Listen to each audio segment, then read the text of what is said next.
Brock Lesnar just destroyed WWE's future for absolutely no reason. Brock Lesnar attacked Obafimi on SmackDown last night in an assault so brutal and so unprovoked that it exposed Brock as a washed-up 47-year-old bully who's so threatened by younger talent that he has to destroy them before they can legitimately challenge his position as WWE's top monster. Obafimi, the 25-year-old physical specimen who represents WWE's future, who's been carefully built as the next dominant force, who had zero connection to Brock or reason to be targeted, just got decimated in a beating that serves no storyline purpose except satisfying Brock's ego by proving he can still hurt people half his age. This wasn't a competitive confrontation between two monsters establishing dominance. This was Brock Lesnar seeing a younger, more athletic, more impressive physical presence and deciding to eliminate the threat before Oba could potentially expose how diminished Brock has become at 47 years old. Brock attacked Oba for the same reason aging lions attack young males, in the fear of being replaced, insecurity about relevance, and desperation to prove they're still the alpha when everyone can see their best days are behind them. But here's what makes this absolutely unforgivable. Obafimi was being positioned for a major push, potentially a world championship run within the next 6 to 12 months.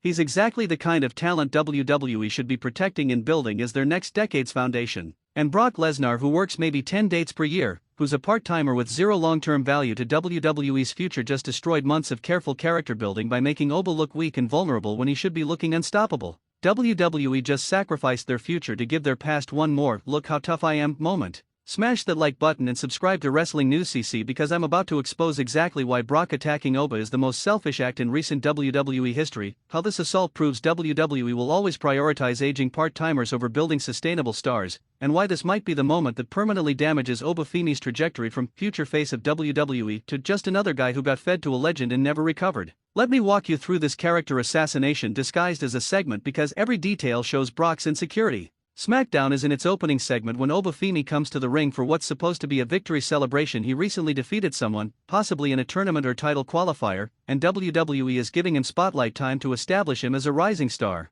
Oba cuts a strong promo about being the future of WWE, about representing the next generation of physical dominance, about how the old guard needs to step aside for younger, better talent. It's standard rising star promo content, confident without being disrespectful, ambitious without being arrogant. Then Brock Lesnar's music hits. The crowd reacts with confusion because Brock has no connection to Oba. They've never interacted. They're not in a storyline together. Brock appearing during Oba's segment makes no sense unless Brock specifically sought out this confrontation. Brock walks out looking angry, not the controlled intensity he usually shows, but genuine fury that suggests something Oba said struck a nerve. Maybe it was the "old guard needs to step aside" comment. Maybe Brock is threatened by seeing a younger version of himself. Whatever the reason, Brock is clearly here to make a statement. Brock enters the ring and gets in Oba's face. Oba, to his credit, doesn't back down. He stands toe-to-toe with Brock, showing the fearlessness that makes him special. For a moment it looks like we might get a stare down that builds toward a future match, which would be perfect storytelling, the legend and the future star sizing each other up. But Brock doesn't wait. He immediately throws a punch, a stiff shot that catches Oba off guard, because this wasn't supposed to be a fight, it was supposed to be a confrontation. Oba stumbles backward and Brock charges, taking Oba down with a tackle and mounting him for ground and pound strikes. This isn't a wrestling match, this is Brock using his amateur wrestling background and MMA training to hurt someone who was unprepared for actual violence. Oba tries to cover up, tries to create space, but Brock is 280 pounds of muscle and anger pressing down on him. Security tries to intervene, but Brock throws them off like they're children. He picks up Oba and delivers a German suplex that is Oba landing on the back of his head and neck, dangerous even in controlled circumstances, potentially catastrophic when delivered with this level of aggression. Brock doesn't stop. He delivers another German suplex. Then another. By the fourth consecutive German suplex, Oba is clearly hurt, his movements are slower, his selling has shifted from working to genuinely trying to protect himself from further damage. Then Brock hits an F5, his finishing move delivered with vicious intent rather than the controlled version he usually performs. Oba crashes to the mat and doesn't move.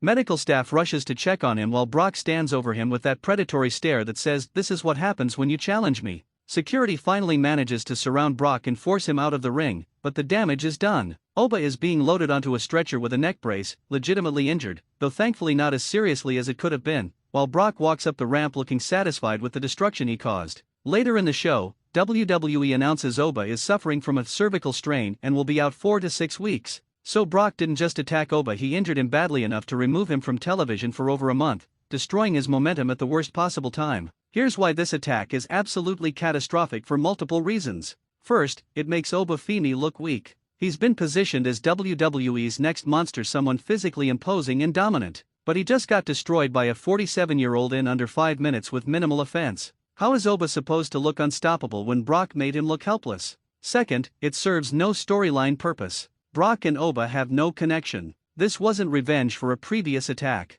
This wasn't Brock defending a title or position. This was random violence that creates no compelling follow-up because there's no emotional investment in their conflict. Third, it wastes Oba's momentum. He was being carefully built through victories and strong performances. Now he's injured and off TV for 4 to 6 weeks, losing all that carefully accumulated heat. When he returns, he'll have to rebuild from scratch. Fourth, it makes Brock look insecure. Why does a decorated UFC champion and multiple-time WWE champion need to attack a relative rookie to prove he's tough? It comes across as Brock feeling threatened by Oba's youth and physical gifts, so he eliminated the threat before it could truly develop. Fifth, it reinforces WWE's pattern of sacrificing young talent to make part-timers look strong. Brock works maybe 10 to 15 dates per year. Oba is a full-time talent who could carry WWE for the next decade, but WWE chose to make the part-timer look dominant at the full-timer's expense. The locker room reaction is reportedly furious, particularly among younger wrestlers. They see this as yet another example of legends being prioritized over building the future.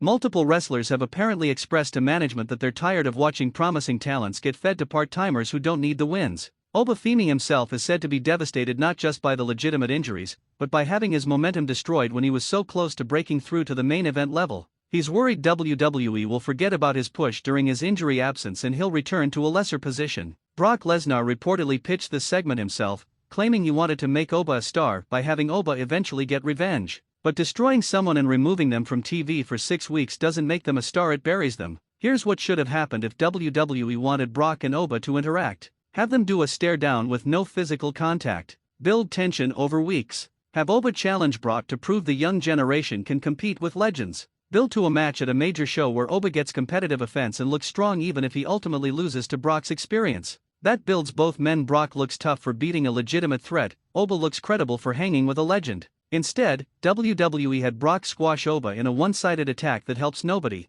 My prediction? Oba returns in 4 to 6 weeks to minimal fanfare because audiences will have moved on. He gets placed in mid-card programs that don't capitalize on his potential. Meanwhile, Brock continues working part-time, attacking whoever WWE decides needs to be fed to him to maintain his mystique. In 2 years, wrestling fans will look back and say, remember when Obafimi seemed like he was going to be huge? What happened? And the answer will be Brock Lesnar destroyed his momentum in a random attack that served no purpose. The fan reaction has been sharply divided. Brock's fans defend him, saying he's putting over young talent by paying attention to them. Oba's supporters are furious that their favorite got squashed by a part-timer, and neutral observers are questioning why WWE keeps making the same mistakes, sacrificing the future for the past. Social media is exploding with Brock is threatened by Oba. WWE buried Oba. Legends need to stop destroying young talent, and valid criticism about WWE's inability to build new stars without feeding them to part-timers. Drop your thoughts. Did Brock bury Obafimi? Is this attack proof Brock is threatened by younger talent?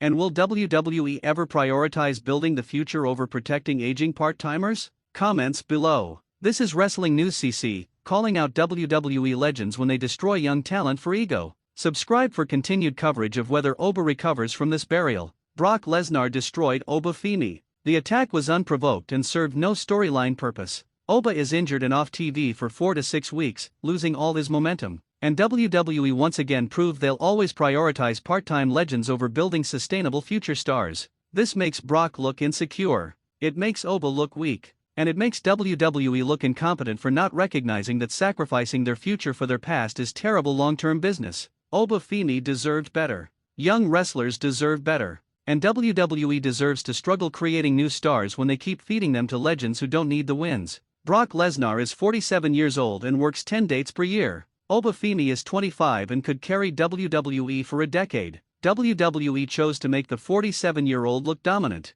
That's not building the future. That's destroying it. Hashtag Brock Lesnar, hashtag Obafimi, hashtag WWE, hashtag SmackDown, hashtag buried talent, hashtag part-timer problem, hashtag destroying the future.